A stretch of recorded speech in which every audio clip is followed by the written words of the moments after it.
Alright guys, what up? This is pretty much going to be installing this type of Kenway taillight for your trailers. I'm going to be using it for my jet ski. I haven't really seen anyone doing an actual install video. I just see like a before and after and they're like, hey, it's done. And you're like, alright, how the fuck did you do this template? So, we're going to walk this through and this is going to be my way of doing it. I'm sure there's other ways, there's better ways. There's always something a better, faster, better way. This is probably the easiest way I figured out to do this template. We're going to see if this works, actually. I'm not too sure. Got a wholesale kit, 2.5 inch. Look at that, just lines up just perfect. So what I'm going to do is going to insert this drill, go like that, and then see where the line is, cut the holes on that, set this stupid ass, template up on these little metal brackets. So this is where I'm going to put the taillights, because if you guys see, I'm going to come over here. I'll show you. These things are sweet, hung up by zip ties. Both of them have fell off during the road, and we put them back on and we kept going. So, not really much to mount a taillight to. So I was almost thinking about mounting this to that and then having the taillight just underneath it. So it'll be nice and flush, of course, right on the end. That's going to be my goal. Pretty much I'm going to be redoing this trailer. This trailer's doo-doo sauce. Yeah.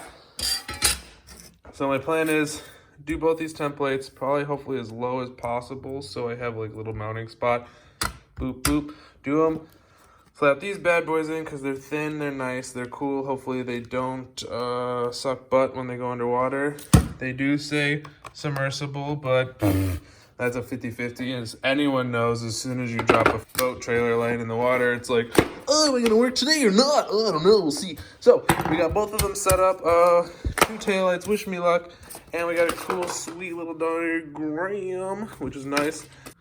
And then what I'm gonna do is I'm gonna do one on each side, boom, boom. And then I'm gonna take a cutoff wheel, and then I'm gonna cut that little extra piece off, probably file it off, and then we'll be good to go. So, yeah. We're gonna try that, see what happens, and go.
Alright guys, do not giggle at me, but as you saw, my drill was not strong enough for this.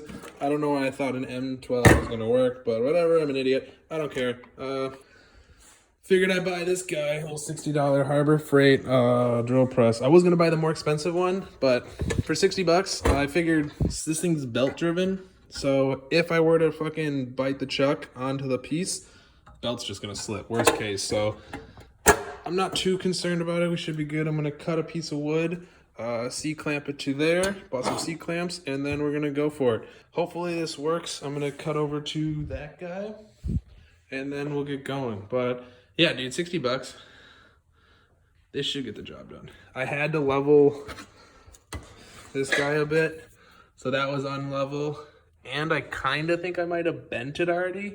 Like, look at this. But whatever, we're good. It works. So yeah, let me get going. We're gonna cut this piece of wood so I can have a nice like plate to work on without fucking up my base too much, I'm gonna say.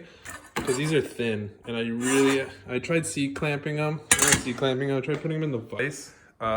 Did not work. So I don't want to bend these, so I'm gonna try and just drill into the wood a little bit, and then hope for the best. So yeah, let's do it.